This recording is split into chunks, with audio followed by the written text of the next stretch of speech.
வணக்கம், welcome to SS Rekha designers.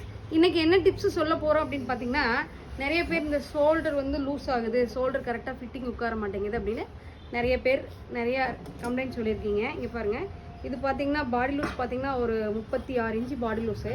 அதுக்கு பார்த்தீங்க அப்படின்னா நெக் பார்த்தீங்கன்னா ஒரு 2.25 வச்சிங்கன்னா போதும். அதாவது 2.25 அப்படின்னா ஒரு 6.5 இன்ச்சு நெக் வச்சு, ஷோல்டர் பார்த்திங்கன்னா 2.25 வச்சு நெக்கு வெட்டும் போது உங்களுக்கு ஷோல்டர் இறங்காது. அப்புறம் ரொம்ப வந்து அவங்களுக்கு கப் சைஸ் கம்மியாக இருந்தாலும் கப்பு வந்து கரெக்டாக ஃபிட்டிங் உட்காராமல் இந்த ஷோல்டர் லூஸ் ஆகும். அதுக்கு என்ன பண்ணணும், கப் சைஸ் கரெக்டாக சின்னது பண்ணிவிட்டு இங்கே பார்த்தீங்கன்னா ஒரு 1/2 இன்ச்சு தட்டி விடணும். அதாவது ஃப்ரண்ட் ஷேப்பில் 1/2 இன்ச்சு தட்டி விட்டு கரெக்டாக கப் சைஸ் சின்னதாக வச்சு 1/2 இன்ச்சு தட்டி விட்டீங்க அப்படின்னா ஷோல்டர் லூஸ் நிறைய பேத்துக்கு வராது. இது ஷோல்டர் லூஸ் வந்து ஃப்ரண்ட் நிறைய லூஸ் வர்றதுனால தான் ஷோல்டர் லூஸ் வருது.